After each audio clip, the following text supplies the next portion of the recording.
Assalamualaikum warahmatullahi wabarakatuh.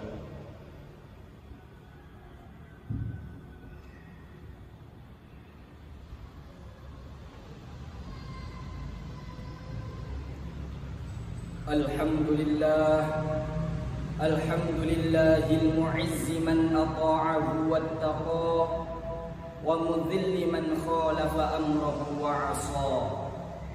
Ahmaduhu subhanahu wa ta'ala hamdan yamla'u ardahu was-samaa. Asyhadu an la ilaha illallah syahadatan tudkhiluna biha daran najah. Wa asyhadu anna Muhammadan 'abduhu wa rasuluhu nabiyyul huda. Allahumma salli wa sallim wa barik wa karrim wa majid wa 'azzim ala habibina Muhammadin wa ala alihi wa sahbihi dhawit tuqa was safa. Amma ba'du. Faya ayyuhal hadirun, usi nafsi awalan wa anfusakum thaniyan bi taqwallahi wa ta'atihi. Wallahu ta'ala yaqul wa biqawlihi yahtadil muhtadun. A'udzu billahi minasy syaithanir rajim. Bismillahirrahmanirrahim. Ya ayyuhalladzina amanu taqullaha haqqa tuqatih wa la tamutunna illa wa antum muslimun. Hadirin jamaah Jum'ah hafizakumullah. Pada kesempatan kali ini, marilah kita senantiasa untuk menjadikan diri ini hamba-hamba Allah yang selalu bertakwa kepada Allah Subhanahu wa ta'ala. Hadirin hafizakumullah. Kenapa harus takwa? Sesulit apapun, seberat apapun, dan dalam keadaan apapun, kita semua harus senantiasa melaksanakan dan meningkatkan ketakwaan kita kepada Allah Subhanahu wa ta'ala. Sebagaimana sahabat Umar bin Abdul Aziz ketika dimintai wasiat oleh sahabat-sahabatnya, beliau mengatakan, "Usika bitaqwallah." Aku hanya ingin berwasiat kepada kamu agar kamu selalu bertakwa kepada Allah. Allati la yaqbalu ghairaha, yang mana Allah tidak akan menerima kecuali di dalam diri hambanya terdapat ketakwaan. Wala yuthbitu illa 'alaiha, dan Allah juga tidak akan memberikan pahala kecuali di dalam diri hambanya terdapat ketakwaan. Wala yarhamu illa 'alaiha, dan Allah pun tidak akan mengasihi kecuali di dalam diri hambanya terdapat ketakwaan. Fal amiruna biha katsir, orang-orang yang mengajak kepada takwa, yang menyuruh kepada takwa sangat banyak. Tetapi hadirin, wal amiluna biha qalil, yang menjadikan takwa sebagai pedoman hidupnya sangatlah sedikit. Hadirin hafizakumullah. Sesuai sabda Nabi, kenapa takwa itu sangat sulit dan berat dilaksanakan dan tidak banyak orang yang mampu untuk melaksanakannya. Nabi Muhammad bersabda, "Ittaqil maharim." Jauhilah perkara-perkara yang telah dilarang oleh Allah. Takun a'badan nas, maka kamu akan menjadi orang yang ahli ibadah.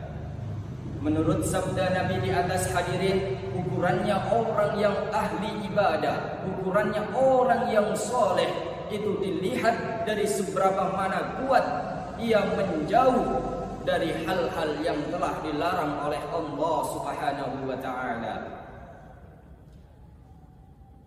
Hadirin, takwa bukan hanya imtithalul awamir, melaksanakan perintah, tetapi yang paling berat adalah ijtinabun nawahi, meninggalkan dan menjauh dari apa-apa yang telah dilarang oleh Allah Subhanahu wa ta'ala.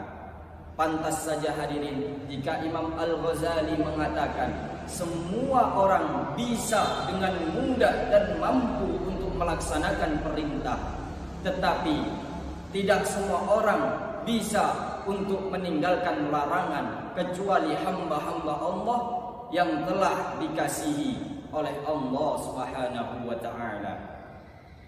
Hadirin jamaah Jumat hafizakumullah. Ada sebuah riwayat Imam Hasan Al-Basri, yaitu salah seorang ulama yang telah benar-benar teruji ketakwaannya kepada Allah.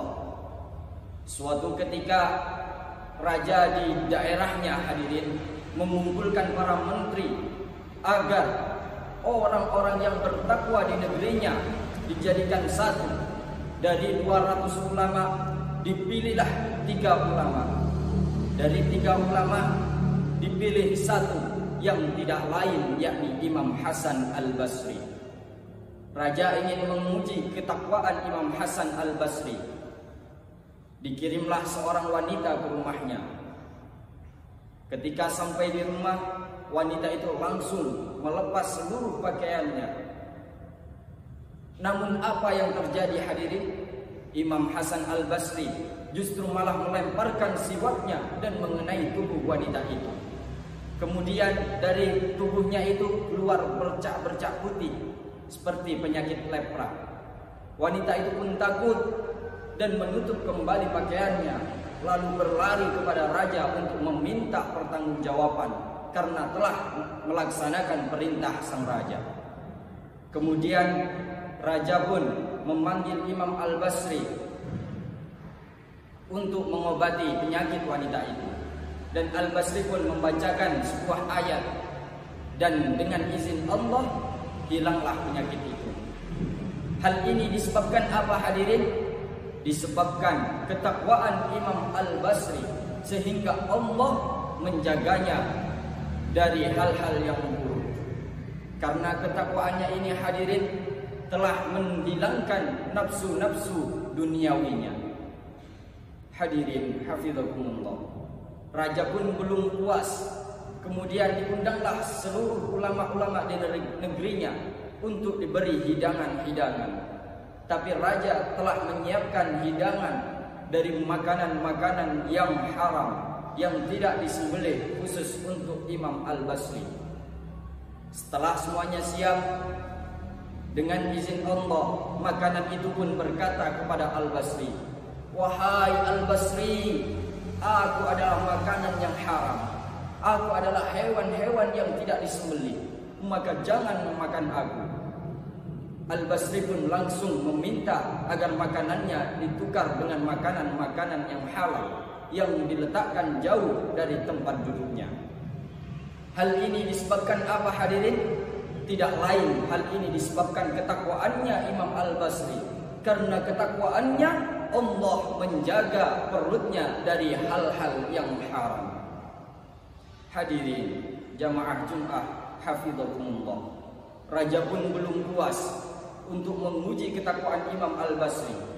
Akhirnya raja menyiapkan singa yang belum dikasih makan 3 hari. Kemudian Al-Basri pun diseret masuk ke kandang singa itu. Apa yang terjadi, hadirin? Singa itu mengaum dan mendatangi Imam Al-Basri, tetapi tidak melukainya, justru malah tunduk tersingkuk di hadapan Al-Basri.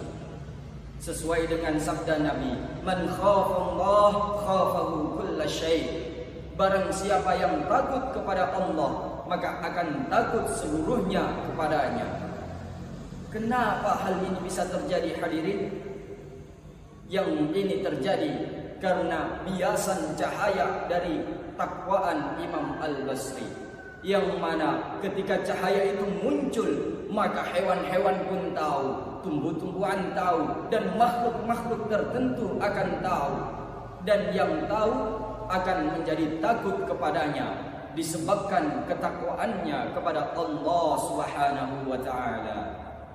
Hadirin jamaah Jumat hafizakumullah. Marilah kita tutup khutbah ini dengan pesan Ali bin Abi Thalib karramallahu wajhah. Beliau mengatakan, "Man arada ghinam bila malin."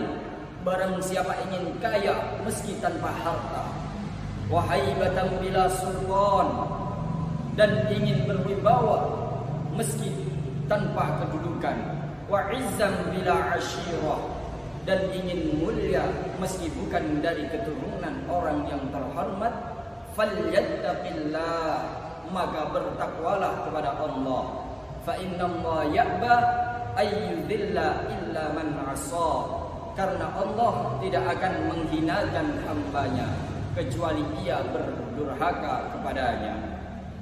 Hadirin jamaah Jumat hafizakumullah, demikianlah yang dapat kami sampaikan. Semoga bisa menjadi ilmu yang bermanfaat. Barakallahu li wa lakum fil Qur'anil Karim wa nafa'ani wa iyyakum ma dzikri minal ayati wa dzikril hakim innahu huwas samiul alim.